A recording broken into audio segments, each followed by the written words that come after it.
ta parole est la vérité. Amen.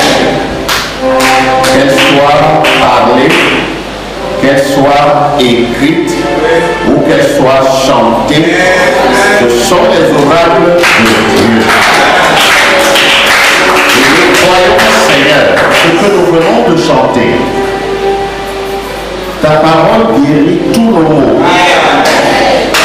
Les maux spirituels, les maux moraux, les maux psychologiques, les maux physiques et même les maux matériels. Et nous sommes ici ce matin pour te rendre gloire et honneur, pour te dire, Seigneur, que nous t'aimons et que ton nom soit glorifié à jamais. Alors que tes enfants s'attendent à toi, oh Dieu, ne voudrais-tu pas, Père, ce matin, faire descendre l'onction de l'ange et véhiculer la parole dans le cœur de chacun de nous. Nous savons que tu es le Dieu qui tient toutes ses promesses. Et ce matin, Seigneur, nous croyons que tu accorderas à chacun selon son besoin et même au-delà, car tu es vivant, tu es tout puissant et tu es tout suffisant. Reste à jamais loué, Père, et que toute la gloire te soit donnée. Au nom du Seigneur Jésus-Christ, ton Fils, nous avons prié. Amen. Amen. Amen. Que le Seigneur vous bénisse. Amen. Veuillez vous asseoir une minute.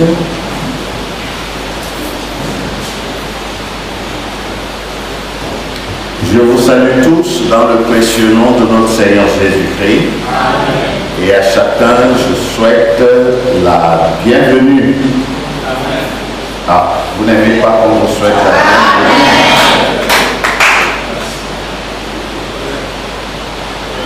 Dieu vous bénisse. Amen.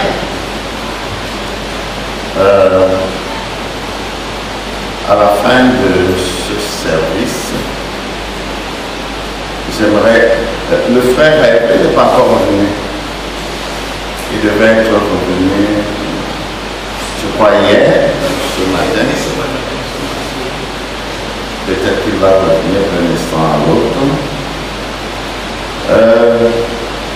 J'aimerais voir la sœur Adèle.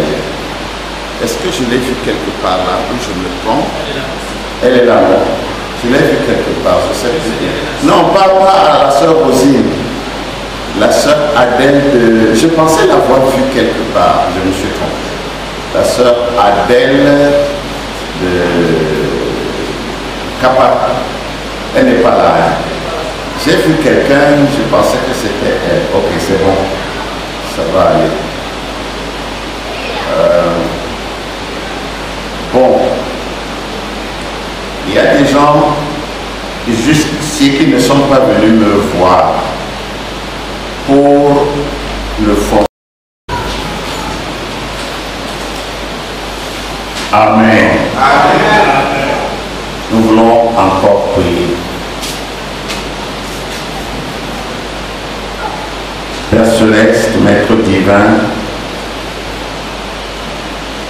conduis-nous dans ta parole ce matin encore. Que les âmes affamées soient nourries, que les esprits assoiffés soient désaltérés et que les corps brisés soient raffermis. Laisse que le glorieux Esprit Saint de Dieu, le grand enseignant de la parole, nous vienne en aide. Et quelles que soient les maigres paroles brisées que nous prononcerons, que les âmes ne s'arrêtent pas aux mots, mais qu'elles aillent plus loin pour saisir la volonté de Dieu. Enseigne-nous ce matin. Nous prions au nom du Seigneur Jésus-Christ. Amen. Amen. Nous voulons lire, nous prenons notre Bible dans le livre, bien sûr, de la Genèse. Nous prenons le chapitre 12. Nous commençons commencerons ce matin au verset 10.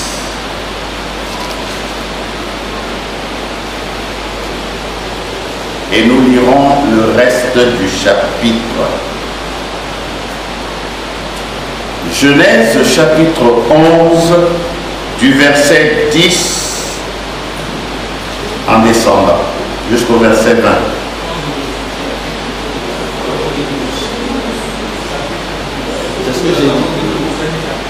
Ah non, excusez-moi.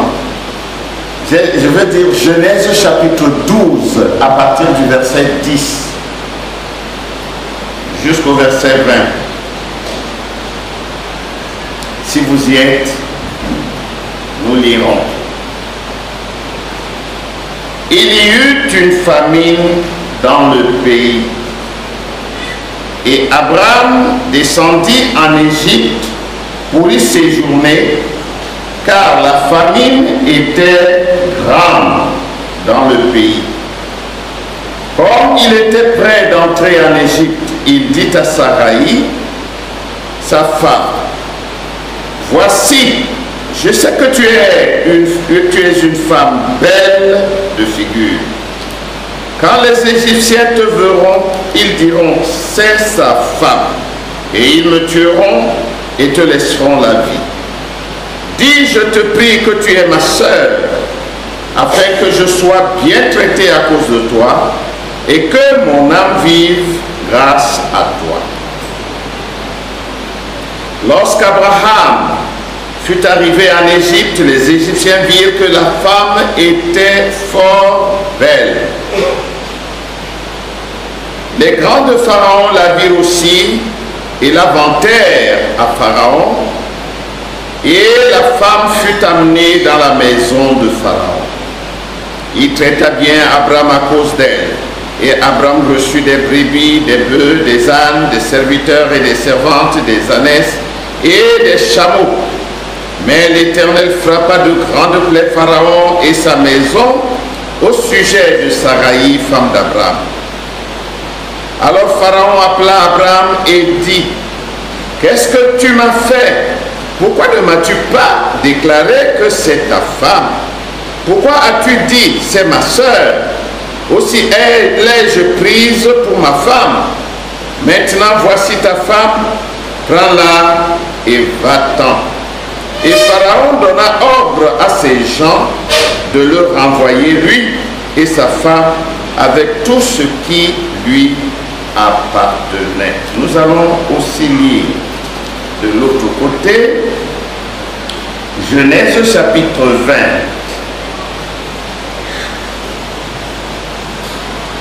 Genèse chapitre 20, à partir du verset 1er, il est écrit: Abraham partit de là pour la contrée du Midi. Il s'établit entre Kadès et Chour et fit un séjour à Guérar. Abraham disait de Sarah, sa femme, c'est ma sœur. Abimelech, roi de Guérar, fit enlever Sarah. Alors Dieu apparut en songe à Abimelech pendant la nuit et lui dit: voici, tu vas mourir à cause de la femme que tu as enlevée, car elle a un mari. Abimelech, qui ne s'était point approché d'elle, répondit: Seigneur, ferais-tu périr même une nation juste? Ne m'a-t-il pas dit, c'est ma sœur? Et elle-même n'a-t-elle pas dit, c'est mon frère? J'ai agi avec un cœur pur et avec des mains innocentes. Dieu lui dit en songe: je sais que tu as agi avec un cœur pur. Aussi t'ai-je empêché de pécher contre moi. C'est pourquoi je n'ai pas permis que tu la touchasses. Maintenant, rends la femme de cet homme, car il est prophète. Il priera pour toi et tu vivras. Mais si tu ne la rends pas, sache que tu mourras, toi et tout ce qui t'appartient.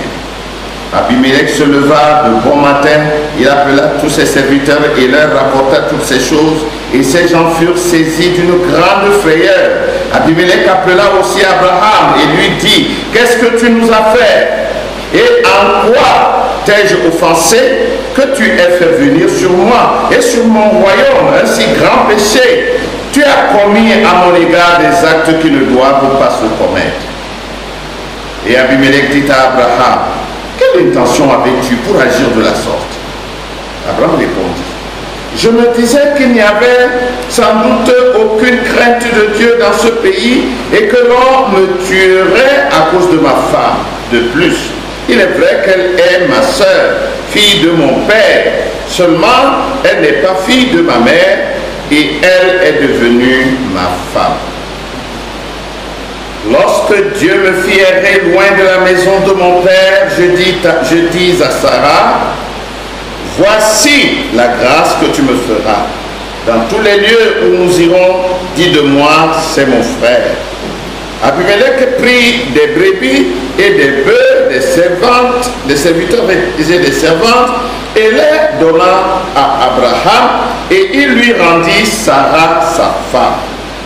Abimelech dit, voici mon pays est devant toi, demeure où il te plaira. Et il dit à Sarah, voici je donne à ton frère 1000 pièces d'argent, cela te sera un voile sur les yeux pour tous ceux qui sont à toi, et auprès de tous tu seras justifié. Et Abraham pria Dieu, et Dieu guérit Abimelech, sa femme et ses servantes, et elles purent enfanter. Car l'Éternel avait frappé de stérilité toute la maison d'Abimelech à cause de Sarah, femme d'Abraham. Amen. Amen. Veuillez vous asseoir et que le Seigneur bénisse sa parole.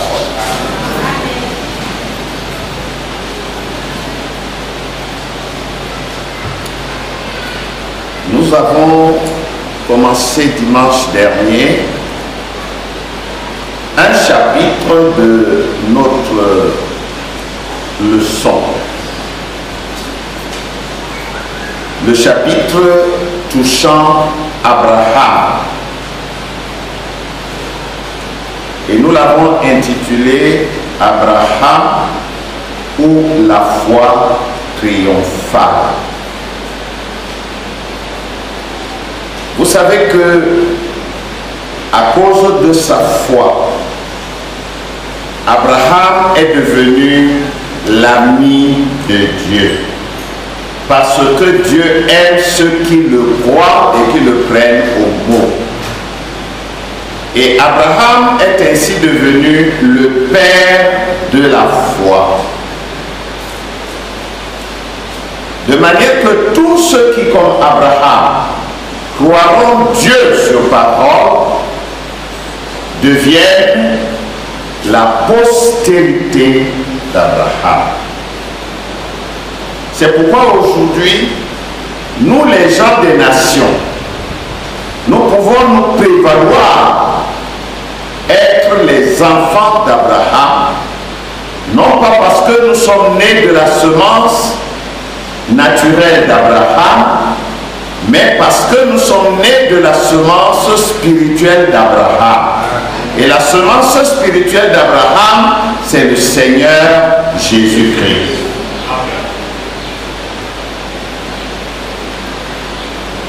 Abraham, nous l'avons vu depuis la ville de Ur en Chaldée. Nous avons vu qu'il est né là-bas. Il a grandi là-bas. Il s'est même marié là-bas. Mais sa femme, Sarai, était stérile. Nous avons vu le père d'Abraham, Térak, sortir de Ur avec Abraham, sa femme Sarai et son petit-fils Lot. Ils se sont mis en route pour aller vers, c'est très important, pour aller vers Canaan. Beaucoup de gens sortent, se mettent en route pour aller à Christ. Mais, paradoxalement, la plupart d'entre ceux qui sortent pour aller à Christ s'arrêtent soit aux hommes, soit à l'Église. Au lieu de continuer la marche jusqu'à rencontrer Christ personnellement, ils se contentent de faire partie d'une église, fut-elle du message, et parce que tout est fini, ils sont sauvés. Térac aussi a pensé comme ça. Il est sorti d'Ur en Chaldée, il s'est mis en route vers Canaan, arrivé à Charan, il s'est arrêté. Ur comme Charan, c'est des villes de la Mésopotamie, des villes de la Babylonie. Mais, comme je disais l'autre jour, nous n'avons pas de tableau. Je ne sais même pas si les administrateurs sont en train de penser à ça. Ur est de ce côté, à l'est, un peu vers le bas. Abraham est sorti de là. Il est remonté vers le nord. Puis il s'est mis à descendre vers l'ouest. Parce qu'il devait marcher par les bords du fleuve le Tigre, qui arrose les montagnes de la Syrie. Puis il a contourné pour commencer à descendre vers l'ouest. Là, c'est la vallée. Et c'est dans la vallée que coule le fleuve Euphrate. Et quand il a fait tout ce tour, il s'est mis à redescendre. Ils sont arrivés, bien sûr, en remontant d'abord, ils arrivent à Charan. Mais ils ont séjourné à Charan et la Bible nous dit que c'est là que Térac, le père d'Abraham, est mort. Son frère Haran, parce qu'ils étaient trois, son frère Haran était déjà mort à Ur. C'est pourquoi Térac a pris le fils de Haran, qui est son petit-fils, avec Abraham et Sarai, pour aller vers Canaan. Ils se sont arrêtés en route. Ils ont vu qu'ils ont déjà fait une grande distance. La Bible dit qu'ils se sont installés là. Ils se sont établis à Charan. Ils ont fait des richesses à Charan. Mais Térac est mort là à Charan. Après la mort de Térac,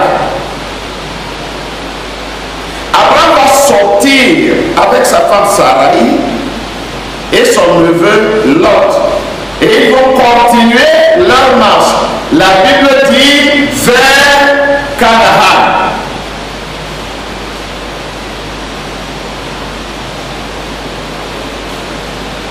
Et nous savons que, arrivé en chemin, avant d'être entré à Canaan,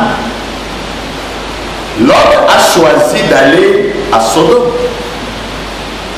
Lui aussi s'est séparé de l'élu Abraham.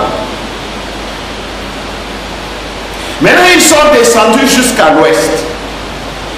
Ils sont entrés maintenant à Canaan. Parce que la promesse de Canaan ne concernait ni Térac son père, ni Lot son neveu. Vous êtes avec moi? Quand Dieu vous appelle, c'est vous qu'il appelle. Il ne vous appelle pas avec votre ami. Oh non, j'attends mon ami. Quand il se décidera, nous viendrons. Non. Oh, comme ma femme n'est pas encore chaude pour venir, je dois la supporter là et patienter. Et prendre patience si vous voulez. Je ne sais pas si elle veut patienter. C'est nous qui au quartier les rencontres.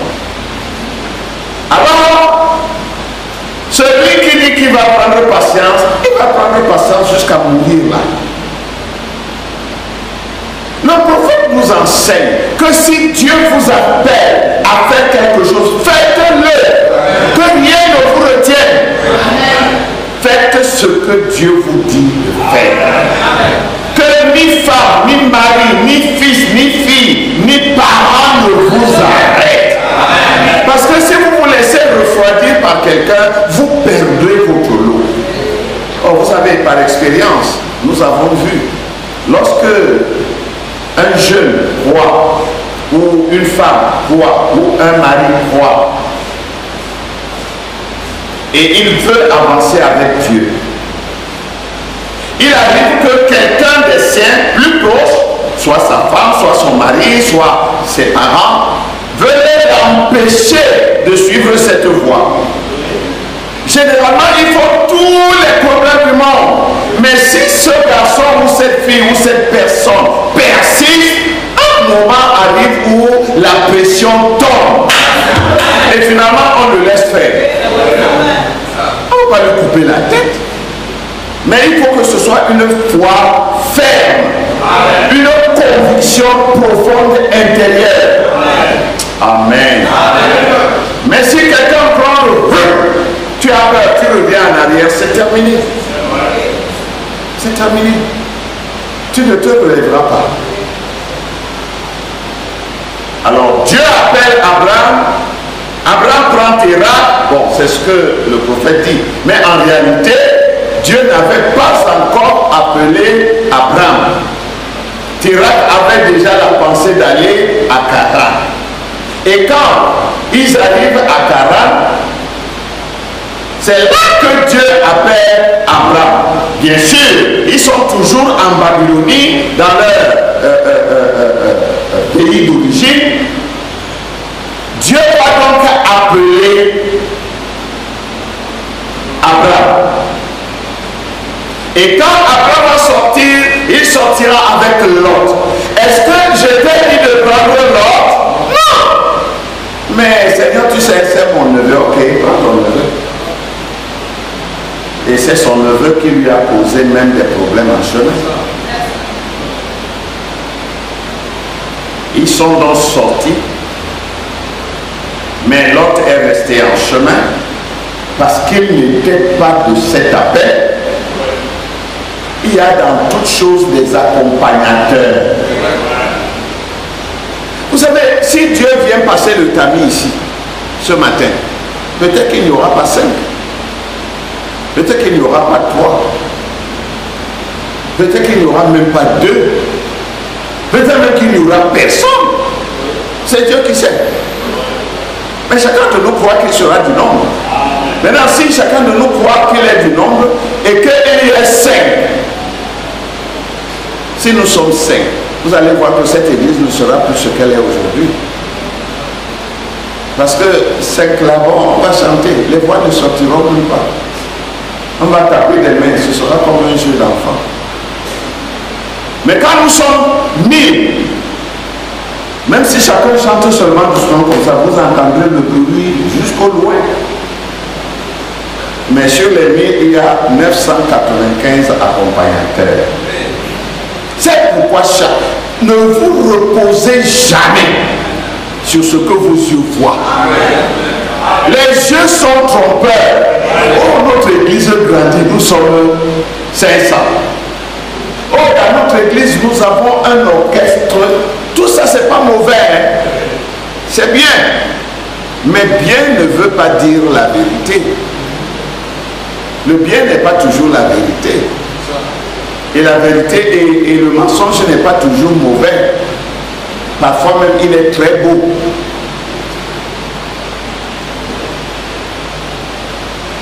Abraham, après s'être séparé de Lot, il va continuer ses marches, maintenant non plus vers Canaan, parce qu'il sera déjà arrivé à Canaan, mais la Bible dit vers le midi. Vous êtes avec moi? Je vais lire ici, chapitre 20, verset 1er. Abraham partit de là pour la contrée du midi. Il s'établit entre Kadès et Shur et fit un séjour à Guérar.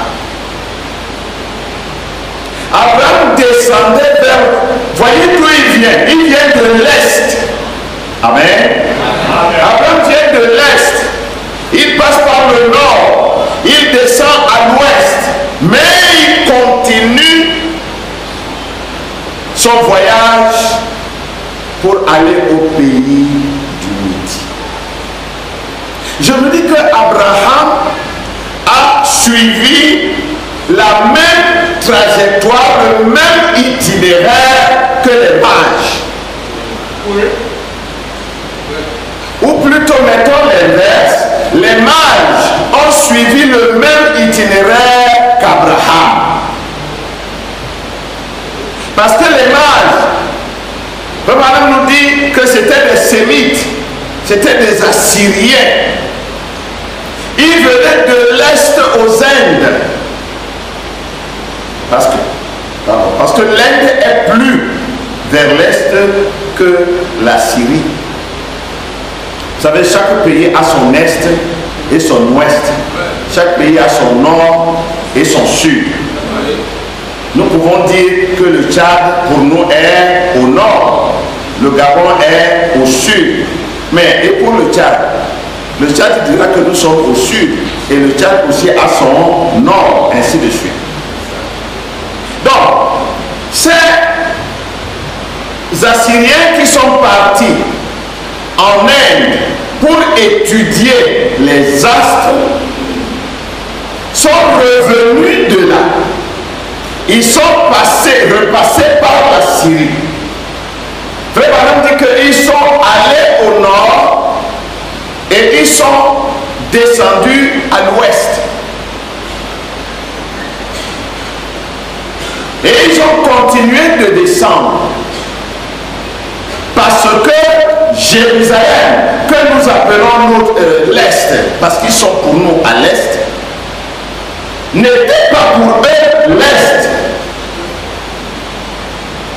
Et ils ont fait tout ce trajet pour venir voir l'enfant qui est né, pour venir au Messie.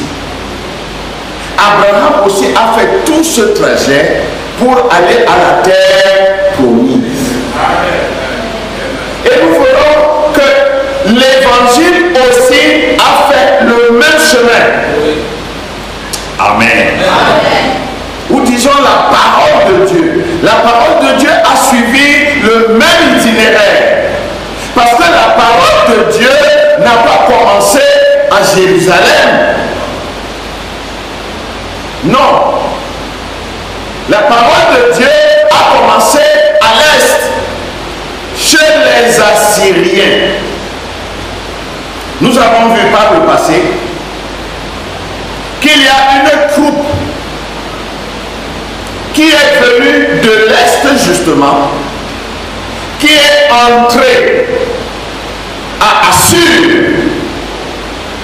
C'était des Chaldéens. Et la Chaldée et Assur ont formé un seul royaume, un seul empire qu'on appelait l'empire mésopotamien ou l'empire babylonien. Nous avons vu qu'il y avait déjà des résidents dans ce pays. Mais qui sont ces résidents? C'est les gens qui y ont habité dès les origines. Or, nous avons vu ici que les fils de Sem, n'est-ce pas, ont occupé le côté est. Que les fils de Japheth ont occupé le côté ouest. Et que les fils de Cam ont occupé le côté sud et une petite portion du Moyen-Orient. Les fils de Canaan. Et lorsque l'évangile, ou plutôt pas l'évangile parce que c'est deux choses différentes. Lorsque la parole de Dieu, la connaissance de Dieu commence, nous voyons qu'elle commence depuis l'Éden. De l'Éden, elle monte vers l'Est. C'est-à-dire au pays des Chaldéens. Il y a eu une discussion comme ça récemment dans le forum des prédicateurs. Quelqu'un a dit que la civilisation noire est la plus ancienne. Quelqu'un d'autre a dit non, c'est plutôt la Chine. Parce que Frère Branham dit que la civilisation la plus ancienne que nous ayons, c'est la Chine. Mais les gens ne comprennent pas simplement le langage. La plus ancienne que nous, aujourd'hui, nous ayons, c'est la civilisation chinoise. Mais ce n'est pas la plus ancienne qui ait existé. Parce qu'on ne parle même pas de la Chine dans la Bible. Vous voyez? Les Chinois, c'est vrai, c'est des descendants des Assyriens. Or, la toute première civilisation qui ait jamais existé, c'est la civilisation babylonienne. Et Babylone a été bâtie par Nimrod. Nimrod était noir, fils de Cush, fils de Cam, fils de Noé. Les Chinois n'existent pas encore. Les gens de science disent que le noir est sur la terre depuis environ 200 000 ans. Bon, c'est-à-dire l'homo sapiens sapiens. L'homme intelligent comme nous le sommes aujourd'hui.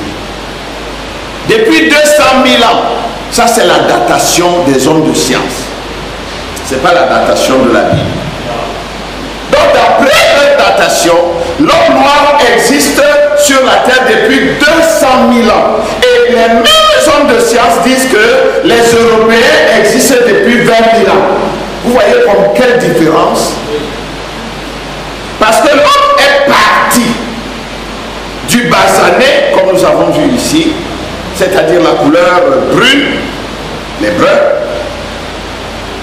Et quand il est remonté à l'est, après le déluge, ils se sont dispersés. Maintenant, les descendants de Cam sont revenus en Afrique. Et pour la plupart, ils habitaient l'Afrique du Nord. Les fils de Misraïm, les fils de Cush, les fils de Pout, ils étaient en Afrique du Nord. Maintenant, les autres aussi se sont dispersés. Les Sémites sont allés à l'est, les Japhétites sont allés à l'ouest. C'est à ce moment que le teint, la couleur de la peau a commencé à changer fortement. Et parmi ceux qui sont allés à l'est, est née une tribu ou une sous-race qu'on appelle aujourd'hui les Chinois. Ils sont allés au sommet des montagnes. Quand le soleil brille, la glace, la glace devient comme un miroir. Et leurs yeux étaient frappés et agressés par cette blancheur. Alors, ils ont pris l'habitude de fermer les yeux, de plisser les yeux. C'est pourquoi les Chinois ont les yeux bridés. Maintenant, les autres sont descendus vers l'Europe, les Japhétites. Avec le grand froid aussi, leur peau a commencé, s'est mise à changer. Ceux qui sont aujourd'hui les Noirs, les Éthiopiens, eux, ils sont allés d'abord en Afrique du Nord. Mais quand les conquêtes ont commencé, c'est d'abord avec les Assyriens qui venaient, n'est-ce pas, agresser, conquérir l'Égypte, les Égyptiens. Non même pas seulement à cause des Égyptiens, mais surtout à cause des Hébreux qui habitaient en Égypte. Parce que l'Afrique a beaucoup souffert. D'abord, toutes les nations du monde ne l'ont jamais aimé. Et en plus, les Hébreux qui étaient tout le temps à couteau tiré avec leurs frères assyriens, parce qu'ils sont tous des Sémites, ils fuyaient chez eux et ils se déversaient cherchait en Afrique du Nord. Alors, les Assyriens et les Arabes, tous, ils sont de la même lignée, ils venaient les pourchasser en Afrique. Et quand tous étaient des Noirs, ils essayaient de les exterminer. N'oubliez pas que Noé a prophétisé de toutes ces choses. Est-ce que vous me suivez bien? Essayez de pénétrer ces choses, c'est de l'histoire, mais ça tient une place importante dans la vie spirituelle des hommes sur la terre. Parce que tout ce que nous voyons là, les guerres et tout qui oppose les nations, l'origine c'est ça. C'est les prophéties de Noé qui doivent s'accomplir jusqu'au bout. Alors, les Noirs qui étaient en Afrique du Nord ont fui et sont descendus vers la forêt. Parce que le sud, c'est la forêt. Ou c'était la forêt. Ils sont descendus vers le sud. Et ils se sont éparpillés, dispersés, ont formé des pays au sud de l'Afrique. Quand on parle de l'Éthiopie et de tous les autres, vous savez, par la suite, c'était devenu des grands empires. Des grands empires qui dominaient vraiment le monde. D'abord, l'empire égyptien. C'était pas les blancs, c'était les noirs. Les pharaons, c'était les noirs. Nous allons arriver à Moïse et nous allons expliquer un certain nombre de choses. Même les pharaons éthiopiens, parce que les premiers pharaons étaient éthiopiens. Et l'Éthiopie était la première puissance et qui dominait même sur l'Égypte. C'est par la suite que vous savez, Dieu fait ces choses comme il veut. Quand vous lisez l'histoire, vous allez voir qu'aujourd'hui, c'est les Bonandions qui ont dominé les Aquas. Demain, c'est les Aquas qui dominent les Bonandions. Et Dieu fait toujours comme ça. Quand vous lisez l'histoire des guerres, c'est comme ça. Vous allez voir tantôt, c'est l'Allemagne qui est la grande puissance en Europe. Après ça, vous allez voir que c'est plutôt l'Angleterre qui devient la grande puissance en Europe. Et c'est toujours comme ça que les choses se passent. Dieu donne à chacun son tour. Donc, j'étais en train de parler des voyages ou des marches d'Abraham. Nous avons commencé à parler dimanche dernier. Abraham a marché, nous avons vu la semaine dernière qu'il est entré en Égypte chez le pharaon avec sa femme parce qu'il y avait la famine à Canaan. Il est allé chercher refuge, comme d'ailleurs tous les Hébreux. Chaque fois qu'ils ont des problèmes, c'est en Égypte, c'est en Afrique qu'ils trouvent leur refuge. Ça a commencé par Père Abraham. Il est allé se réfugier en Égypte. Le pharaon l'a bien accueilli. La Bible dit ici, il lui a donné des bœufs, des moutons, des chèvres, des ceci, des cela, des servantes et des serviteurs. Abraham est devenu un pacha. Mais sa femme était dans le palais de Pharaon. Le pharaon l'a prise pour sa femme et on l'a préparée pour entrer dans la chambre de Pharaon. Dieu a intervenu. Il a rendu toute la maison, tous les gens de Pharaon stériles, malades,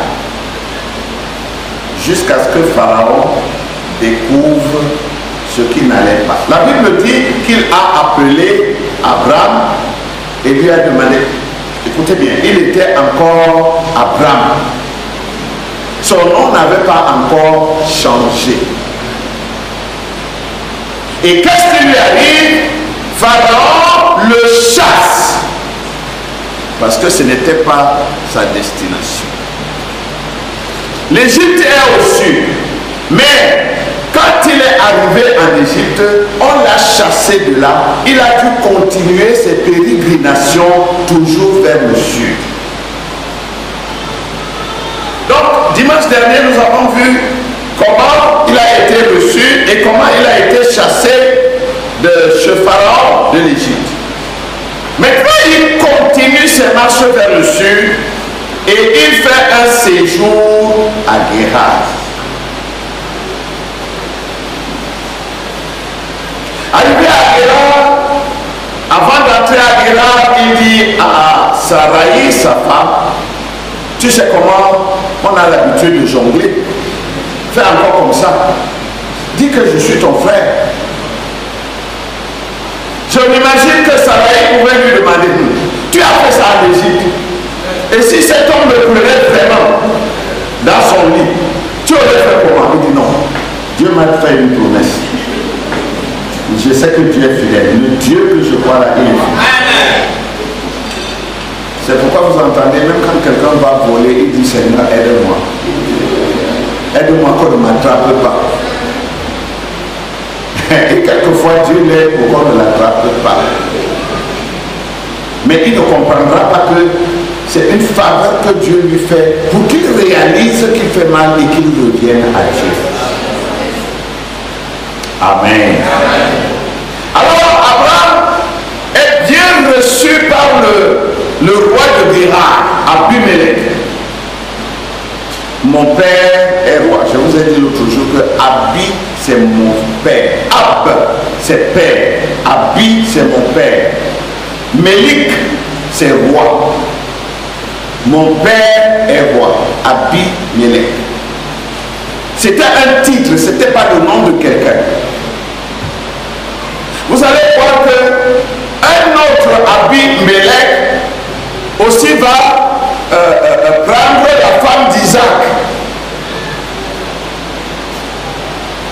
C'était comme une contagion dans la famille. Lui aussi il était Abimelech, mais ce n'était pas le même Abimelech du temps d'Abraham. Alors, Abimelech prend Sarai, non plutôt prend Sarah, parce qu'entre temps leurs noms sont changés. Ils ne sont plus des mondains, ils sont devenus, comme nous disons ici, des chrétiens ou des croyants. Et les voilà en terre étrangère. Ils remettent les cache-cache qu'ils ont fait en Égypte. Abimelech est très content. Cette vieille maman de près de 100 ans, elle avait 90 ans pratiquement. Cette vieille maman, Abimelech la trouve aussi jeune et fraîche qu'une jeune femme ou une jeune fille. Pourquoi? Parce que Elohim avait donné la promesse. Et Sarai avait commencé à être transformé. Et Abraham aussi. Amen. Quand Dieu fait une promesse, il veut qu'on le croie sur elle. Et si vous croyez Dieu, sans introduire les réflexions intellectuelles, vous allez voir que ce que Dieu a dit, il l'a. Ça va être dans la maison d'Abimelech. Abraham est resté chez lui, la maison qu'on lui a donnée là-bas, avec toutes les richesses. Le gars dort bien, tranquille. Je me dis que Sarai, son cœur n'était pas tranquille. Elle se disait que cette affaire-ci, je risque de laisser ma peau un jour. Heureusement, Dieu n'abandonne pas ça. C'est ainsi que Dieu vient encore en scène pour préserver la semence royale d'Abraham. Oh, Dieu t'amène à ça. Dieu veille pour accomplir sa parole. Vous savez, la Bible dit que nous ne sommes pas fidèles, mais Dieu ne peut pas se renier lui-même. Quand il sort une parole, il est derrière cette parole parce qu'elle doit s'accomplir. Si Dieu te fait une promesse, même si tout prouve qu'elle ne s'accomplira pas, accroche-toi à la promesse de Dieu. Peu importe le temps, peu importe les circonstances, il demeure Dieu.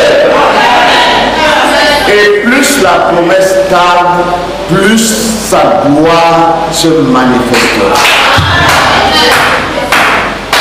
Parce que si Dieu te dit aujourd'hui, tu auras un avion, et que l'avion vienne demain, bon, tu seras content. Mais ce ne sera pas la même chose. Dieu te dit, tu auras un avion. Et tu dois faire, tu dois faire le tour du monde pour prêcher l'évangile. Et tu as déjà programmé un voyage pour l'année prochaine. L'avion ne vient pas. Tu dois voyager le 5 janvier, 31 décembre, pas d'avion. 1er janvier, pas d'avion. 2, 3 janvier, pas d'avion. En tant qu'être humain, tu vas te poser des questions. Est-ce que c'est Dieu qui m'a parlé? Ou je me suis fait mes propres idées? Si c'était Dieu, j'aurais déjà... Dieu a dit que tu auras ton avion. Point. Dieu peut te faire venir cet avion le 4 même à minuit. Maintenant, si toi tu n'es pas prêt, tu vas faire comment? Nous devons toujours être prêts, toujours nous affecter. Parce que ce que Dieu a dit, il va l'accomplir. Dieu entre en scène pour préserver la postérité royale d'Abraham. Il ne pouvait pas permettre qu'un autre homme touchât à Sarah.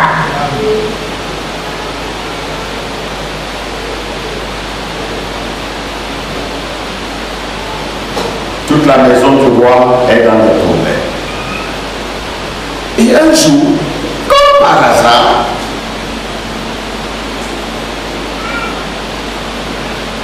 on voit comment les femmes n'accouchent plus, les maladies se multiplient. Mais qu'est-ce qui ne va pas? Alors les serviteurs d'Abimelech viennent lui dire, la femme-ci, c'est la femme de cet homme. Ah bon? Mais non. Il se couche la nuit. Dieu lui dit, demain, tu veux te marier? Tu veux prendre la femme là demain? Mais est-ce que tu sais que là où tu es un homme? Dieu lui révèle donc que la femme est la femme de quelqu'un. La femme de son prophète. La Bible dit que, nous avons déjà parlé de ça, je passe, qu'il s'est levé tôt le matin, il a appelé tous ses serviteurs pour leur en parler. Il a appelé Abraham, je vais dire quelque chose là. Il a appelé Abraham, il lui dit, mais qu'est-ce que tu nous as fait? Des choses qui ne se font pas. Pourquoi nous as-tu caché que cette femme est ta femme? Écoutez la réponse d'Abraham. C'est à ça que je veux en arriver.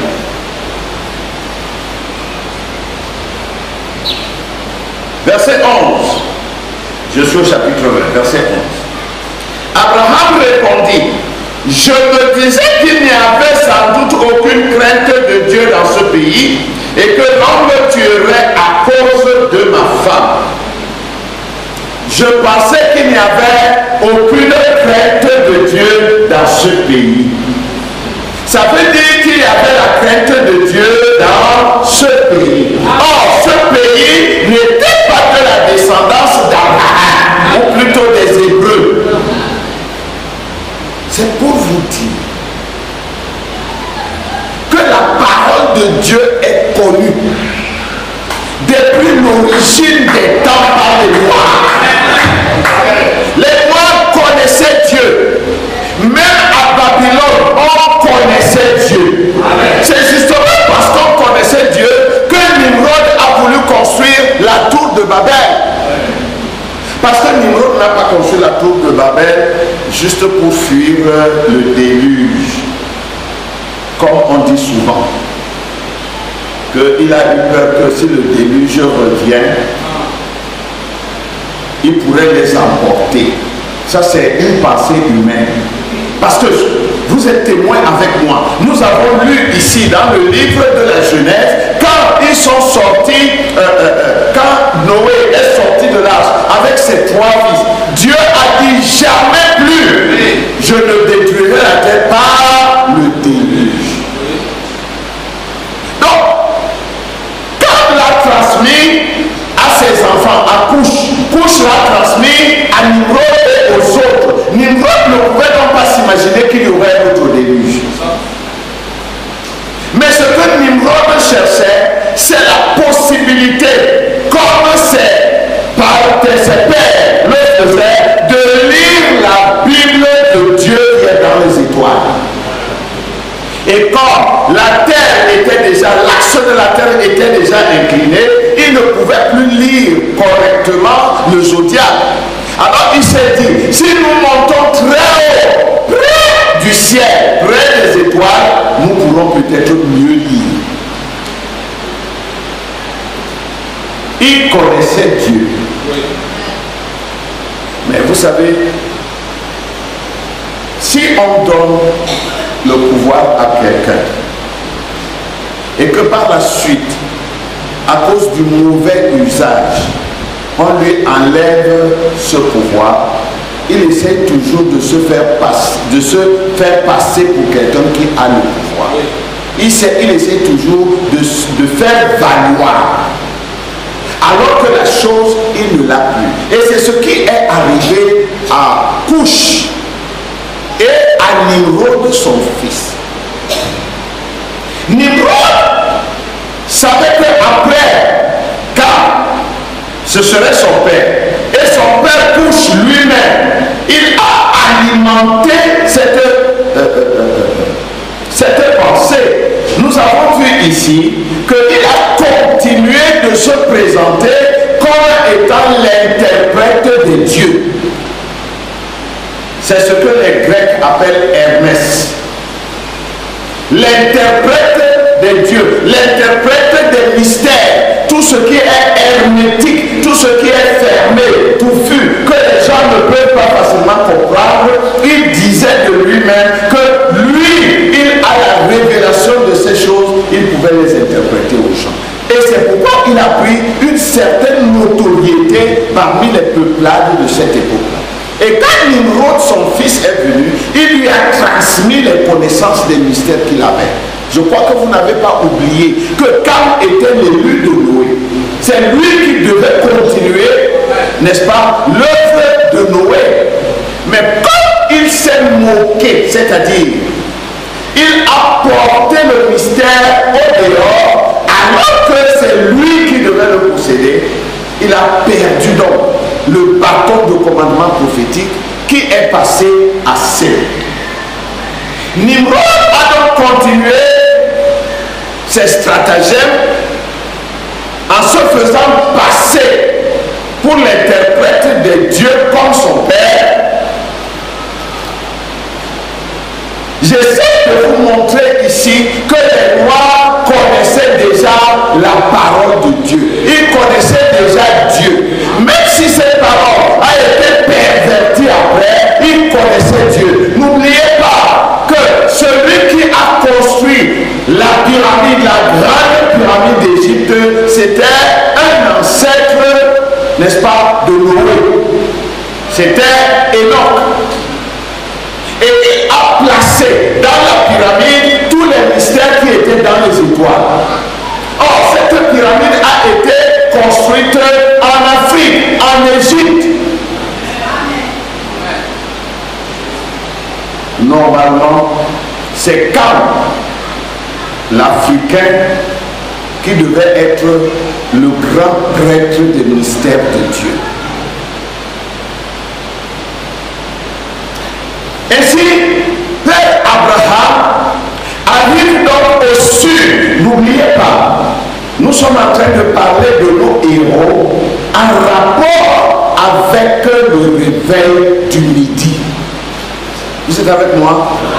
Dans notre enseignement, nous visons une chose, peu importe tout ce que nous disons là, nous courons vers le réveil du midi. Nous en avons déjà parlé, mais il y a d'autres angles dont nous n'avons pas parlé.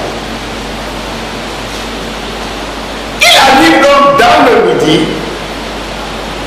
il pense que Dieu n'est pas connu dans cette région, Mais il se rend compte que lui, qui a le bâton de commandement, il est même plus rétrograde que le roi de Guérard. Parce que le roi de Guérard, ayant appris ce qu'il a appris, Dieu, lui, ayant parlé, vous savez, Dieu ne parle pas à tout le monde. Si Dieu vous parle, c'est une grâce. Et Abimelech avait cette grâce-là, parce qu'il craignait Dieu.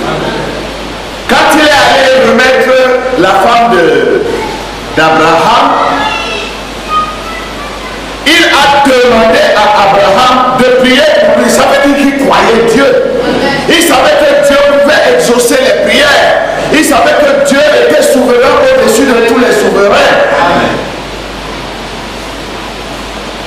Quand les Blancs viennent nous dire que c'est eux qui nous ont apporté la parole de Dieu, comprenez que c'est un gros mensonge. Ce n'est pas vrai. L'homme noir connaissait Dieu avant que les Japhétites connaissent Dieu. D'ailleurs, si vous suivez l'histoire dans sa suite, les Japhétistes sont devenus pires idolâteurs d'idoles que les Sémites et les Kamites. Frère Branham dit que les Sémites et les Kamites connaissaient Dieu et ils attendaient le Messie. Mais les Japhétites n'attendaient pas le Messie. C'est pas moi qui dis, j'ai des citations. Frère Branham dit que les Kamites comme les Sémites connaissaient Dieu. Et ils attendaient le Messie. Et quand le Messie est venu, ce n'était pas étrange pour les Kamites. C'était la chose même qu'ils attendaient.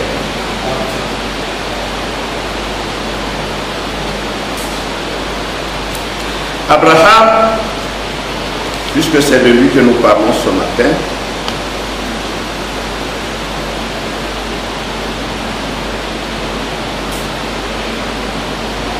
je disais tout à l'heure qu'il a suivi la même trajectoire qu'Abraham. Ils ont suivi la même trajectoire qu'Abraham et que l'évangile a suivi aussi le même chemin. Frère Branham dit, le soleil se lève à l'est et il se couche à l'ouest. Frère Branham dit, si nous continuons, nous nous retrouverons à nouveau à l'est. Maintenant, vous savez que le soleil ne fait jamais demi-tour. Le soleil, la terre tourne autour du soleil et autour d'elle-même. Quand la terre tourne autour du soleil et autour d'elle-même, c'est la terre qui tourne, le soleil est statique. Et si vous prenez le soleil, il tourne comme ceci, ou alors voici la terre, elle tourne autour, ou c'est mon doigt qui tourne autour de ce micro. Vous allez voir que si mon doigt est ici, il va tourner, mais quand il fait le tour complet, il se retrouve au même endroit. Est-ce que vous comprenez ce que je veux dire? Voilà. Donc, la parole, l'évangile est venu de l'Est. Quant à ce qui concerne l'évangile, parce que l'évangile c'est à partir du Nouveau Testament. Il n'y a pas d'évangile dans l'Ancien Testament. Dans l'Ancien Testament, c'est la parole de Dieu. Cette parole de Dieu devient l'évangile dans le Nouveau Testament. Parce qu'il y a une bonne nouvelle qui est annoncée et qui dit que les promesses que Dieu a données se sont accomplies. Cet évangile a commencé aussi à l'est, à Jérusalem. L'évangile est parti de l'est, est remonté au nord. C'est pourquoi nous avons eu des messagers venant du nord. Les messagers occidentaux. Quand on dit le nord, c'est tous les occidentaux. Mais au nord, il y a l'Europe.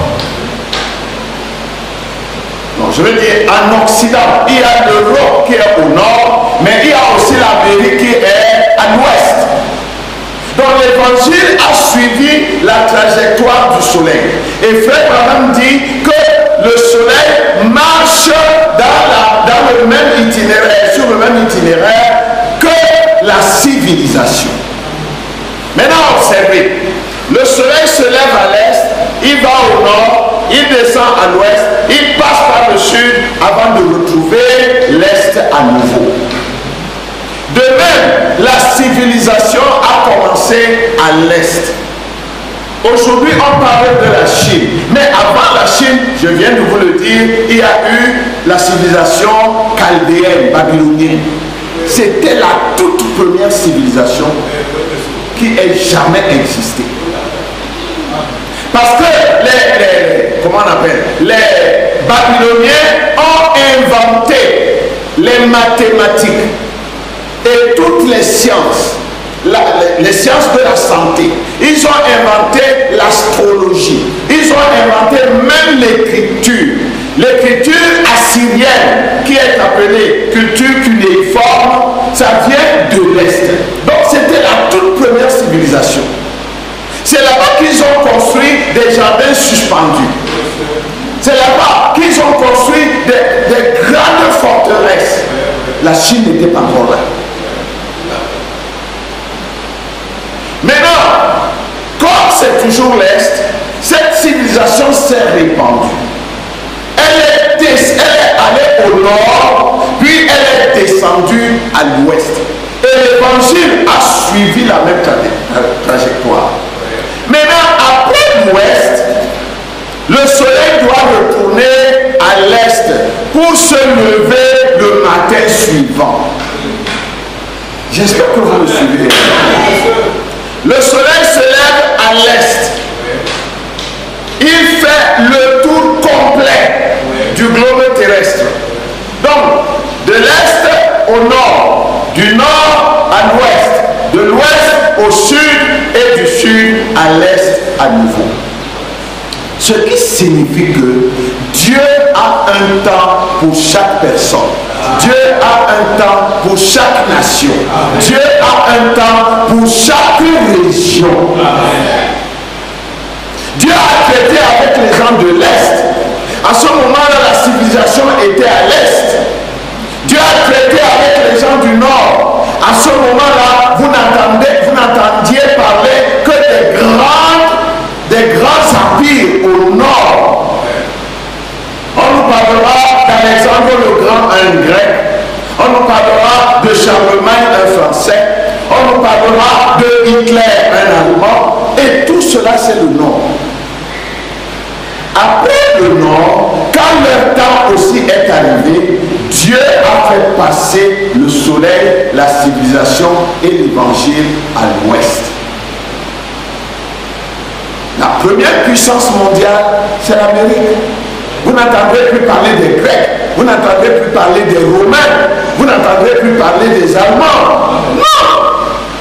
On parle des États-Unis d'Amérique. Maintenant, la civilisation, de même que le soleil, de même que l'évangile, sont en train de déserter les États-Unis.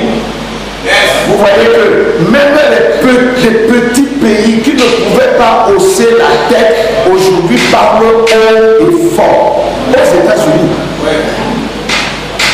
Même la petite Corée du Nord, un petit bouton sur le globe, parle fort aujourd'hui aux États-Unis. Les Chinois même ont plutôt tendance à monter sur la tête des Américains. Ne parlons pas des Russes, dont l'arsenal stratégique dépasse même déjà celui des États-Unis. La chose qui soutient encore les États-Unis aujourd'hui, c'est leur économie. Une économie de dette d'ailleurs. Donc, après l'Ouest, c'est le tour du Sud.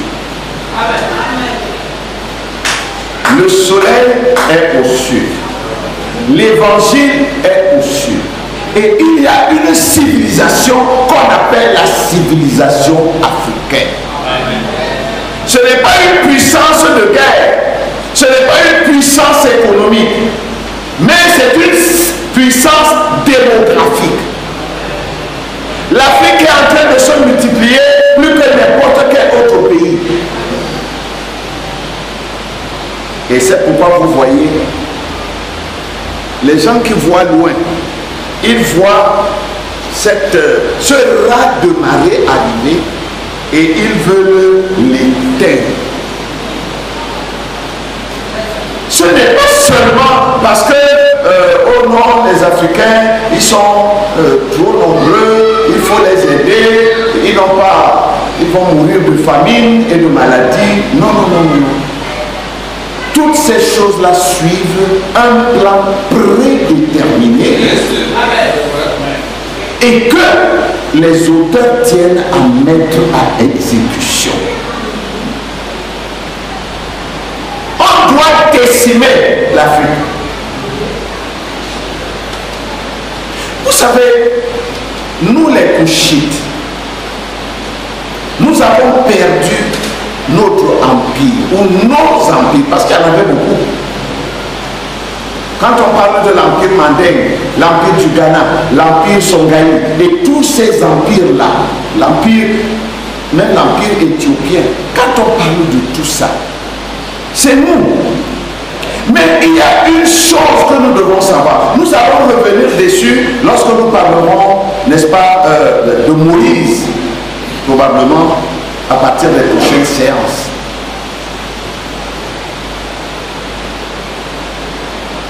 Nous allons voir la dispersion des Israélites. Parce qu'aujourd'hui, on considère que 10 tribus d'Israël sont perdues. 10 sont perdues. Vous savez que Israël avait 12 tribus. Et l'empire s'est fractionné, s'est divisé en deux. Il y avait une tribu avec, je veux dire, un royaume avec 2 tribus. En réalité, c'était une tribu et demie. Et l'autre royaume, le royaume d'Israël, qui avait 10 tribus, en réalité, c'était 10 tribus et demie. Si vous voulez, même c'était pratiquement 11. Et le royaume de Juda avait une tribu et demie pour dire la tribu de Juda. Ils se sont séparés et ils ont formé leur propre royaume. Les autres se sont séparés et ils ont formé, n'est-ce pas, un royaume de 11 tribus. Ou 10 et demi si vous voulez. Nous savons que Nebuchadnezzar et les armées babyloniennes sont venus et ils ont déporté la tribu de Juda. Juda est allé en captivité. C'est là que nous retrouverons, n'est-ce pas, des prophètes et des rois de Juda dans le pays des Chaldéens. Mais Dieu leur a fait grâce. Ils sont revenus chez eux, d'où est la grande partie. Quelques-uns seulement sont restés. Mais lorsque les Assyriens ont détruit le royaume d'Israël et ils ont pris les captifs pour les amener en Assyrie, c'est vrai, il y avait quand même une partie de gens qui étaient restés, mais ils ne formaient plus les tribus d'Israël. Le roi d'Assyrie a pris des étrangers, des gens d'autres nations, et les a déversés en Israël, à Samarie.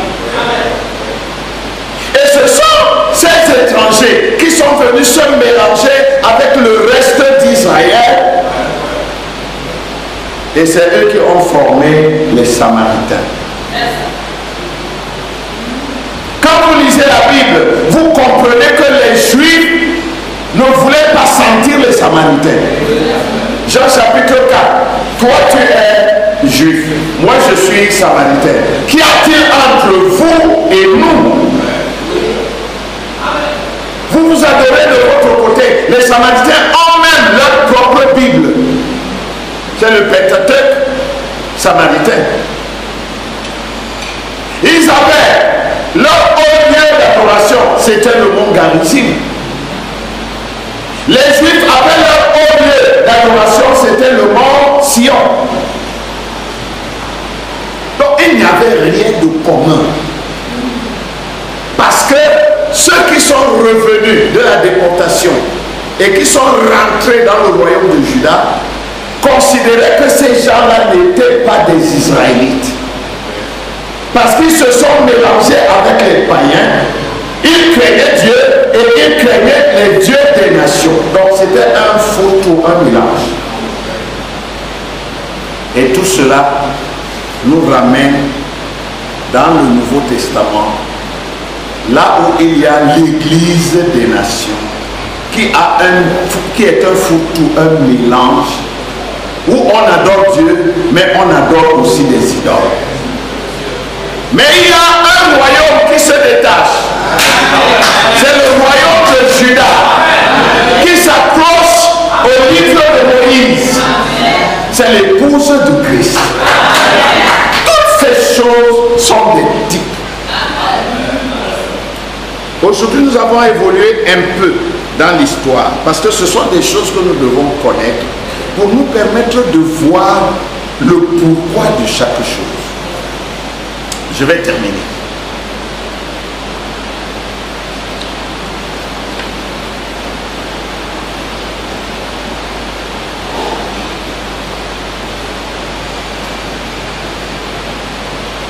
Les marches d'Abraham de l'est au sud étaient des empreintes de pas pour l'Église chrétienne. Et comme je viens de le dire, Abraham est parti de Canaan pour Canaan. Quand il entre à Canaan, c'est comme l'Église qui sort de l'Église juive de l'Ancien Testament pour former la nouvelle Église, l'Église des gentils. Mais cette Église va commencer à la Pentecôte. Vous savez, notre promesse, c'est la Pentecôte. L'Église est d'abord entrée à la Pentecôte. Amen. Comme Abraham est d'abord entré à Canaan. C'est de Canaan, à cause des difficultés, qu'il s'est mis à descendre vers le sud.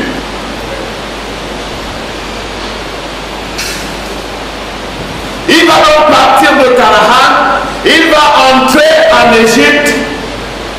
L'Égypte, c'est les 4 premiers âges de l'Église.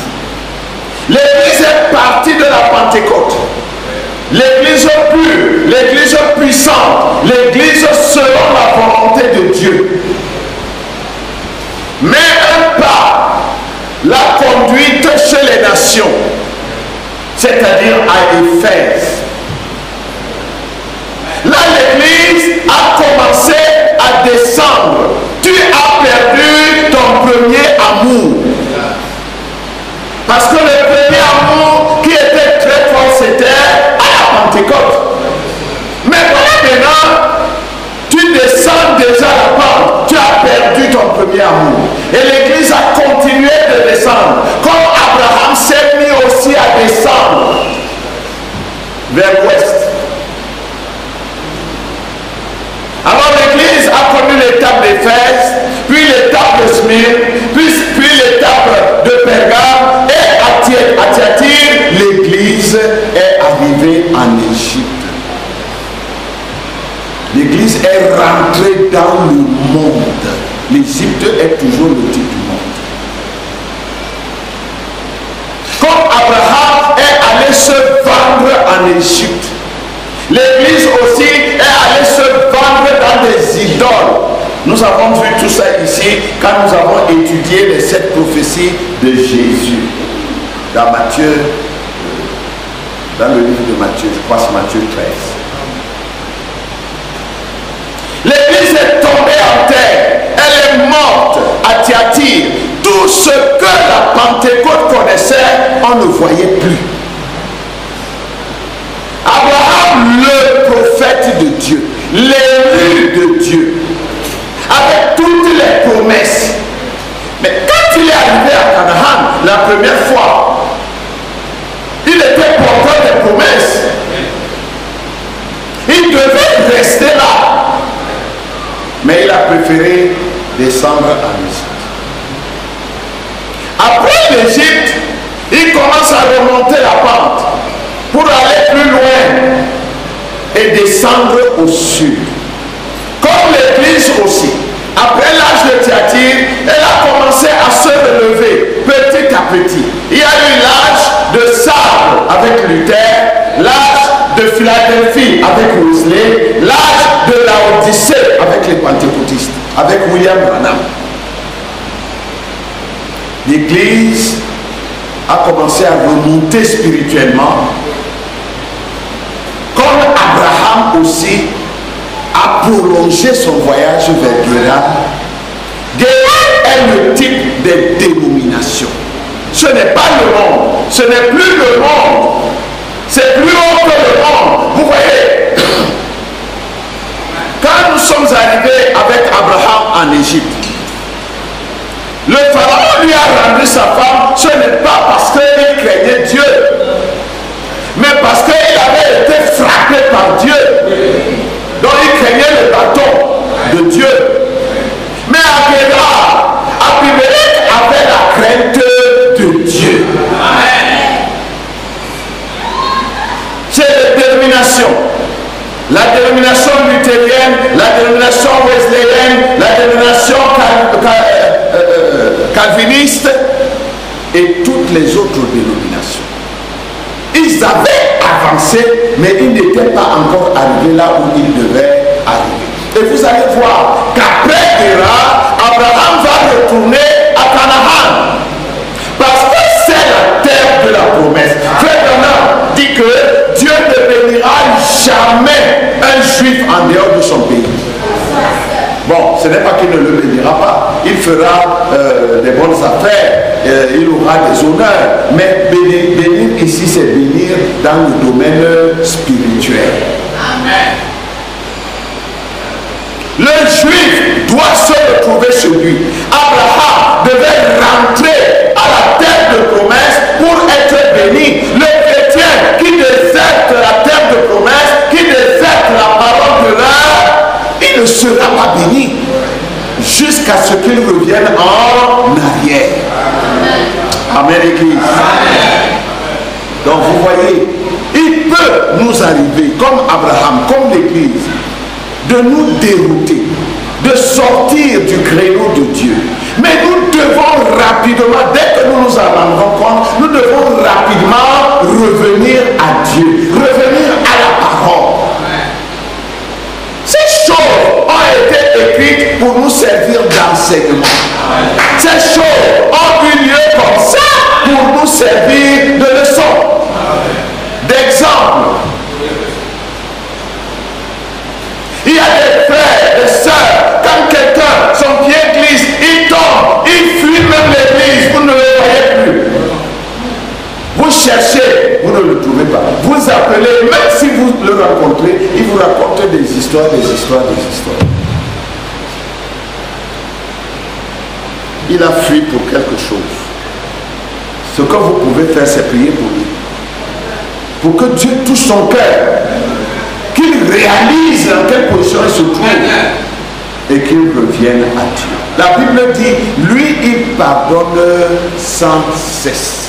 Amen. Il pardonne toujours. Amen. Si tu es dans l'erreur, reviens à Dieu. Il pardonne toujours. Amen. Dieu ne cesse pas de pardonner. Il n'est jamais fatigué de pardonner, pourvu que nous soyons sincères et vrais. Il pardonne. Amen. Amen.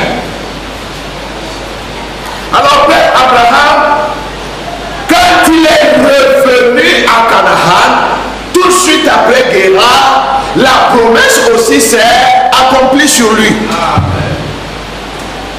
L'enfant Isaac est né. Il ne pouvait pas naître en Égypte. Il ne pouvait pas naître à Guérar. Il ne devait naître qu'à Canaan. Parce que Canaan, c'est la promesse. Et notre Canaan, c'est le Saint-Esprit.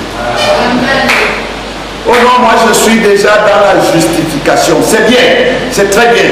Mais tu n'y es pas encore. Oh non, moi je suis sanctifié. C'est bien, tout ça c'est très bien. Mais tu n'y es pas toujours. Il faut que tu continues le combat, que tu continues d'avancer jusqu'à voir Dieu s'incarner en toi, vivre lui-même sa propre vie. Pasteur, ça prend combien de temps? Je ne sais pas. Ça peut prendre toute une vie. Mais l'essentiel, c'est d'arriver à la promesse.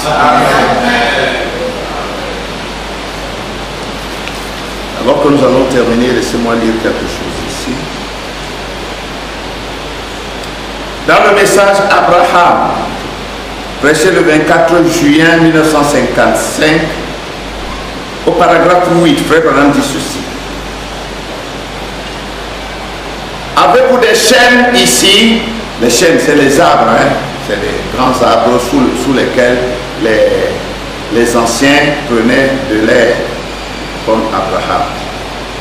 Des chênes par ici, Frère Branham s'adresse à l'interprète, nos délicateurs. Si vous me demandez un chêne, bon, je vais changer chêne par manguier. Si vous me demandez un chêne, donc un manguier, et que je vous en donnais le grain, que je vous donne le noyau, vous avez déjà reçu le chêne sous forme de semence. Vous avez déjà un manguier sous forme de semence.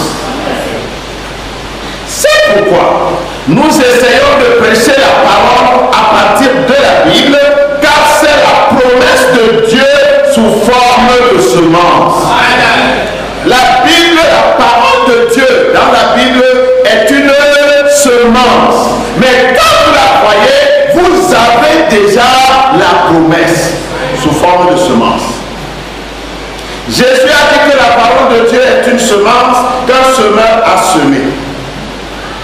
Et toute promesse venant de Dieu que vous recevrez dans votre cœur, si elle n'est pas mélangée avec l'incrédulité, elle produira ce qu'elle a promis, car c'est une promesse de Dieu. Accrochez-vous-y, comme l'a fait Abraham, et Dieu accomplira cela pour vous. Amen. Vous lisez votre Bible, vous lisez une promesse qui est donnée dedans. Prenez cette promesse pour vous-même. Croyez qu'elle est la vérité et croyez qu'elle s'accomplira. Et tant que vous croyez comme ça, cette promesse s'accomplira. Ne la mélangez pas avec des doutes, avec l'incrédulité. Est-ce que ça va arriver? Et si ça n'arrive pas, c'est l'incrédulité. Même si la pensée vous vient, je vous ai dit que si la pensée vous vient, ce n'est pas votre pensée. C'est la pensée de l'ennemi. Mais si vous ne l'acceptez pas, elle reste sa pensée. Et vous pouvez continuer dans la foi. Frère Branham nous a dit, je vais lire le paragraphe 10. Donc vous voyez ici, Abraham a reçu la promesse. Il est arrivé à Canaan, la terre promise. Mais il n'avait pas 1 centimètre carré de terrain lui appartenant proprement. Il n'avait rien. Il était seulement un étranger, un voyageur de passage. Et pourtant c'était la promesse que Dieu lui avait donnée. Il est allé en Égypte, il est allé à Guérard, il est allé partout. Mais la promesse était toujours dans son cœur. Et quand il est revenu sur le fondement de la promesse aussi s'est accomplie. Alléluia.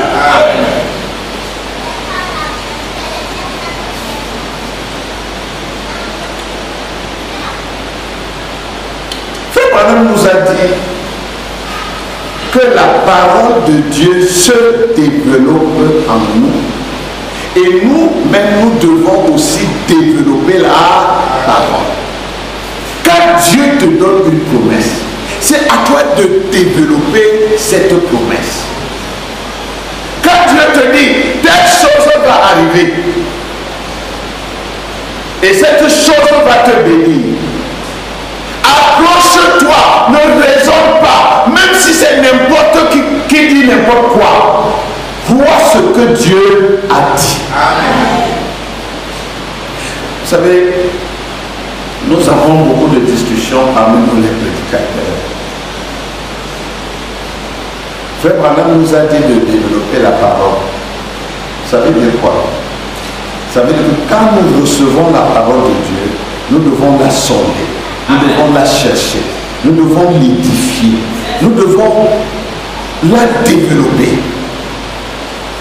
Maintenant, Dieu a dit une vierge concevra. Dieu lui-même ne s'est pas arrêté là. Dieu est allé et a développé la promesse, la prophétie, pour l'expliquer, pour la rendre claire, afin que les gens la comprennent. Et quand Dieu nous a envoyé la parole, la Bible, Dieu nous a envoyé le message pour que nous puissions comprendre la Bible. Frère Branham a apporté le message. Mais Frère Branham nous a dit d'étudier le message. Frère Branham dit que la Bible ne dit pas tout. Même le message ne dit pas tout. Frère Branham a dit que lui-même ne connaît pas tout. Amen. Qu'est-ce que le prédicateur du message doit faire? Il doit chercher dans les livres, parce qu'aujourd'hui nous avons beaucoup plus d'outils pour nous aider à développer la parole qui nous est donnée. Au temps de Frère Branham, il n'y avait pas Internet. Aujourd'hui, vous n'avez pas besoin d'aller à l'école. Comme je disais l'autre dimanche, vous n'avez pas besoin d'aller à l'école. À partir de votre chambre, vous pouvez étudier tout ce que vous voulez étudier. Parce que Internet est à portée de main de tout le monde. Et toutes les informations dont vous avez besoin, vous pouvez les trouver là-bas. C'est pourquoi quand nous parlons aujourd'hui du message, nous entrons dans des livres qui ne sont pas des brochures, qui ne sont pas des livres de la Bible. Nous allons chercher d'abord des informations qui rendent plus clair ce que la Bible et le prophète nous ont dit. Maintenant, si quelqu'un a le tamis de Dieu pour discerner entre ce qui est bien et ce qui est mal, il prendrait ce qui est bien et qui vient corroborer ce que Dieu a déjà dit. De manière que nous aurons beaucoup plus d'informations, pas de révélation. Internet ne donne pas la révélation. Internet et les autres livres et les médias tels que la télévision, la radio, tout ça, ça donne des informations. Maintenant, nous pouvons avoir un maximum d'informations sur une chose que Dieu a dite en quelques lignes. Oh non, les prédicateurs du message, les branhamistes.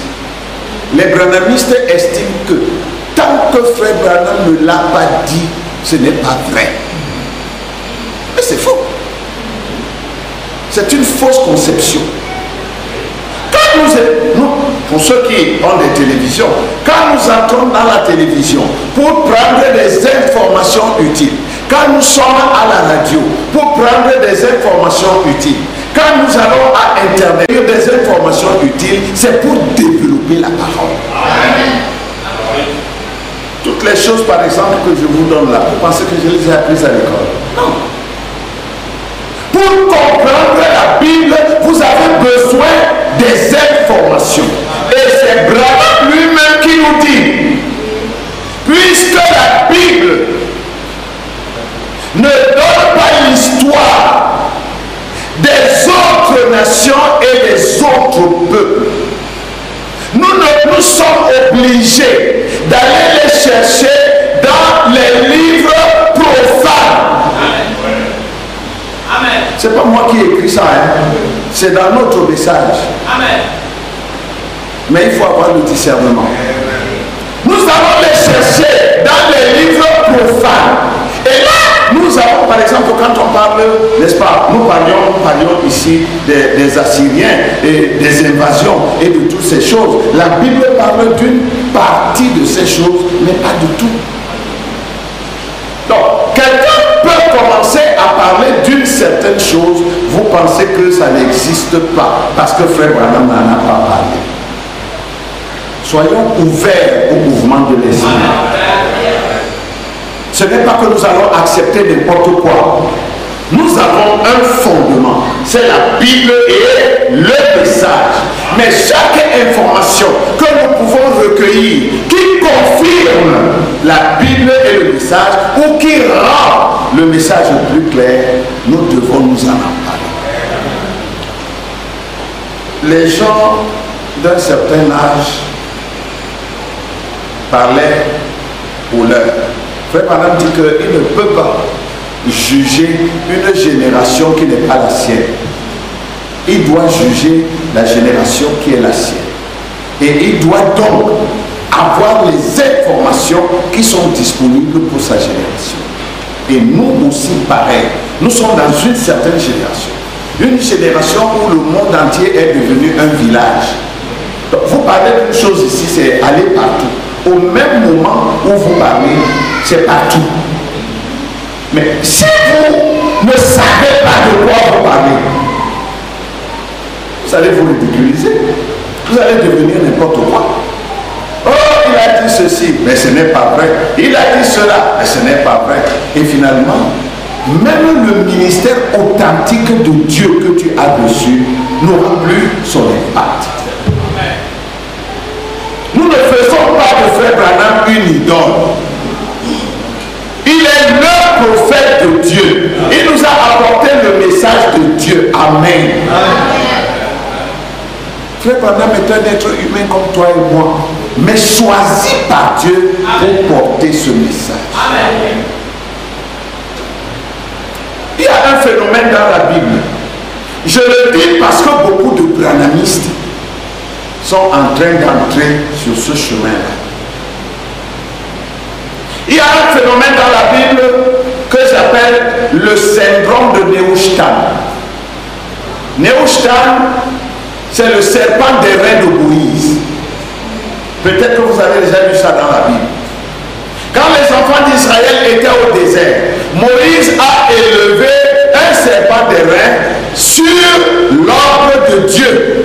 Et Dieu a dit, tous ceux qui seront mordus par les serpents qui tuaient les Israéliens au désert, s'ils regardent à ce serpent-là, sa blessure, sa morsure de serpent guérit. Et c'est ce qui s'est passé. Cette phase est passée. Israël a continué son voyage vers Canaan. À un moment, les enfants d'Israël ont transformé le serpent de Moïse, Neustadt, en idole. Ils ont commencé à adorer l'idole. Au lieu de comprendre que Dieu avait donné ce serpent pour un but et que c'est ce but-là qu'il doit poursuivre, c'est-à-dire regarder en type à Christ qui est le serpent sur le bois, le péché jugé et condamné, ils ont transformé le serpent des reins de Moïse en une idole. Ils ont commencé à l'adorer. Et Dieu a détruit ces gens qui refusent. Et cela arrive toujours. Sauf que Daniel était un prophète de Dieu. Mais à un moment donné, Nebuchadnezzar était ébloui par la grande sagesse et les miracles de Daniel. Et il a élevé une statue de Daniel pour que les gens l'adorent. La même chose est en train de nous arriver. William Branham était le serviteur de Dieu. Il était le prophète de Dieu pour notre bien. Mais William Branham est parti. Ce qui nous est resté, c'est le message. Branham est bel et bien mort. Nous l'aimons. Mais nous n'en faisons pas une idole. Le message que Branham nous a apporté, Branham a dit que nous comprendrons mieux ce message que les gens de sa génération. Et que nous lui donnerons un sens. Pourquoi? Parce que Branham, en tant que prophète, il savait que nous aurions des outils et des éléments beaucoup plus développés pour comprendre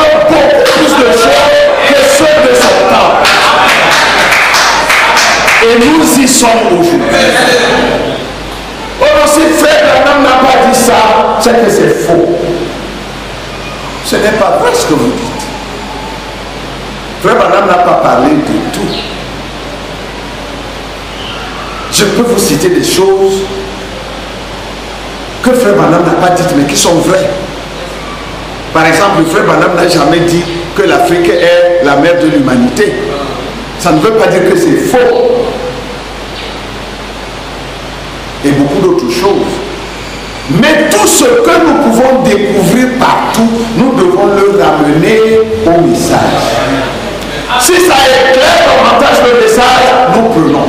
Si ça discrédite le message ou s'oppose au message, nous le rejetons. C'est tout. Amen.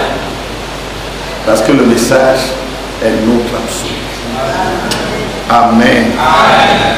Le prophète dit ceci. Je vais lire au verset 1.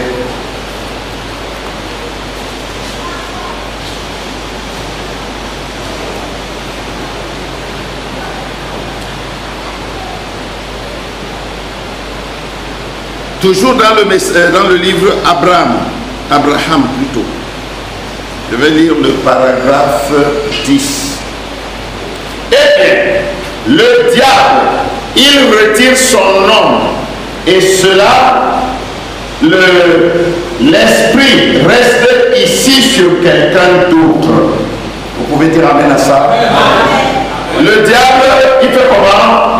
Il retire son nom, mais l'esprit qui agissait dans cet homme reste sur la terre. Jésus a dit aux pharisiens, ceux-ci en effet ne croyaient pas en lui. Il n'enseignait pas leur doctrine. Il leur a dit, vous êtes de votre père le diable. Il a dit, le père de vos pères n'a pas persécuté le prophète.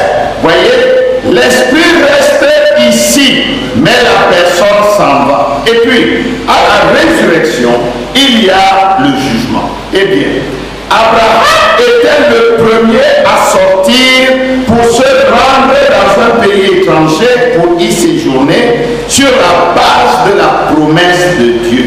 Et il s'est séparé de tous ses associés mondains et il a marché seul avec Dieu pour être son ami. Donc Frère Branham nous enseigne que quand un homme est loin d'un mauvais esprit, il arrive un moment, l'homme meurt. Mais l'esprit qui l'animait continue de vivre et cet esprit va retomber sur quelqu'un d'autre. Et il dit par ailleurs que Dieu aussi reprend son homme, mais il ne reprend pas son esprit. De manière que quand Élie, le Tishbite, est mort, l'esprit d'Élie était encore sur la terre et est tombé sur Élisée. Amen. Quand Élisée est mort, l'esprit est resté et est tombé sur Jean-Baptiste. Jean-Baptiste est mort, mais l'esprit n'est pas mort. L'esprit est resté sur la terre et est tombé sur Branham. Et ainsi de suite. Amen. Maintenant, l'esprit de Christ qui était à Branham, après la mort de Branham, cet esprit n'est pas mort. La colonne de feu n'est pas partie. La colonne de feu continue de travailler encore aujourd'hui au travers des Éphésiens 4. Mais quand l'esprit de Dieu travaille, c'est sur une base, sur un fondement. C'est pourquoi Dieu pouvait dire à Josué, ne te détourne ni à droite ni à gauche de la loi de mon serviteur Moïse. Mais quand nous voyons Josué à l'œuvre, nous voyons que Josué n'est pas sorti du fondement de la loi de Moïse, mais il a dit et fait des choses que Moïse n'avait ni dites ni faites. Et quand Frère Branham dit, ne dites que ce que disent les bandes, ça ne veut pas dire apprenez les bandes comme une récitation et députez ce que les bandes ont dit. Non. Amen. Non. Amen. Répéter n'est pas réciter. Amen. C'est pourquoi nous devons pénétrer plus profondément dans le message afin de mieux le comprendre. Parce qu'il y a aujourd'hui plus de contradicteurs que dans tous les autres âges. Il y a une forte discussion dans le forum des prédicateurs que disent les gens. Il y a eu presque une guerre là-bas. Je vous ai dit l'autre jour que je suis en train de faire un exposé là-bas. Ne pensez pas que ça va résoudre le problème. Croirons ceux qui devront croire. Et ne croirons pas ceux qui ne devront pas croire. Un point, c'est tout. Mais il faut avoir des arguments pour placer chaque chose à sa place. Afin que vous ne soyez pas pris au dépourvu. C'est pourquoi j'insiste, je dis, serviteurs de Dieu, faites des recherches. Instruisez-vous. Amen. N'attendez pas une école de théologie où on va vous dire oui, si tu vois comme ça, ça veut dire que ça n'existe pas. Notre école de théologie, c'est l'école du Saint-Esprit. Et c'est l'école de la généalogie. Tu vas, tu cries à Dieu, Seigneur, je lis ça, mais qu'est-ce que ça signifie? Aide-moi. Et Dieu qui est fidèle bénira ses serviteurs. Alléluia. Bon, je vais m'arrêter. Abraham, nous l'avons dit, est un type parfait de l'Église des nations. Vous savez que Abraham et sa postérité ont suivi un certain chemin avec des étapes. Et quand vous revenez à l'Église chrétienne, elle aussi fait le même chemin avec les mêmes étapes. Vous savez par exemple que l'Église des nations a eu 9 âges. Nous en avons déjà parlé ici. Il y a eu 9 âges. Il y a 9 âges pour l'Église. Il y a les 7 âges de l'Église des nations. D'Éphèse à Laodicée. Mais il y a 2 autres âges. Il y a un âge qui vient avant Éphèse. Il y a un âge qui vient après Laodicée. C'est ça qui fait 9. L'âge qui vient avant Éphèse, c'est l'âge alpha. L'âge qui vient après Laodicée, c'est l'âge oméga. Il y en a 9. De même, l'Église ou la postérité d'Abraham aussi a eu les 9 mêmes étapes jusqu'à la promesse. Nous avons eu l'âge alpha. C'était Abraham lui-même. Lui qui est le commencement de la foi. Lui qui est le commencement de l'Église de Dieu. Après Abraham, c'était Isaac. Isaac, c'est l'Église d'Éphèse. Nous n'avons plus le temps d'entrer dans les détails. Isaac donne naissance à Jacob. Jacob, c'est l'église de Smyrne. Jacob donne naissance à Lévi parmi les 12 tribus. Lévi, le porteur des Urim et des Thummim. C'est ainsi que l'âge de Smyrne donne naissance à l'âge de Pergame. Lévi donne naissance à Kehat. Kehat, c'est l'âge de Thyatire.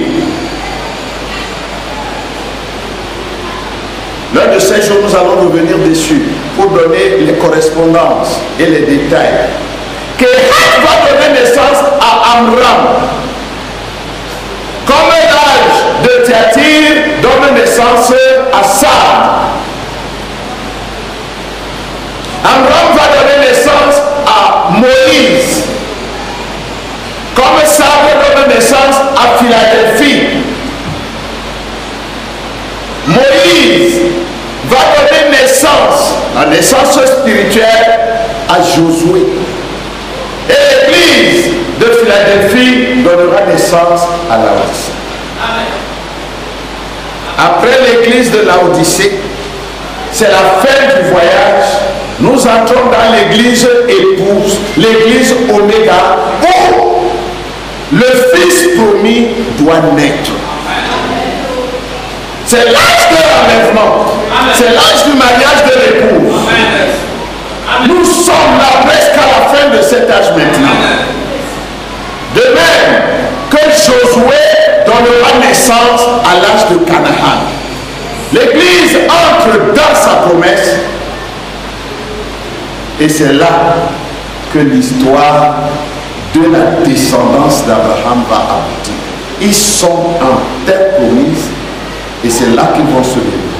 Nous sommes entrés dans l'âge épouse, l'âge oméga, l'âge de la pleine parole, l'âge de la pierre de fête et toutes les promesses sont maintenant devant nous. C'est à chacun maintenant de se battre. C'est à chacun maintenant de le chercher. Parce que la promesse, on doit non pas la recevoir, mais l'arracher. Et on l'arrache par la foi. Jésus nous a dit, depuis le temps de Jean-Baptiste, le royaume de Dieu est absolument. Le royaume de Dieu est forcé. Il n'a pas dit que ce forcer-là est fini. Nous devons forcer. C'est pourquoi l'apôtre Pierre nous a dit, faites de tous vos efforts. Donc, comme je disais tout à l'heure, ne vous arrêtez pas à dire que, oh non, nous sommes du tabernacle de l'aigle, nous étudions la parole. Ça ne vous servira de rien. Ne dites pas, oh non, nous avons pour prophète William Branham. Cela ne vous aidera pas. Branham risque de devenir pour vous une idole, comme Nehushtan. Mais continuons d'avancer avec la parole de notre jour. Branham n'est pas venu nous prêcher Branham. Branham est venu nous prêcher Jésus-Christ, la parole vivante de Dieu. Et nos regards doivent être fixés sur Jésus. Vous le croyez? Vous le croyez de tout votre cœur? C'est l'heure, mes frères, où chacun doit veiller. Parce que nous ne savons, nous ne connaissons ni l'heure, ni le jour. Que le Seigneur vous bénisse.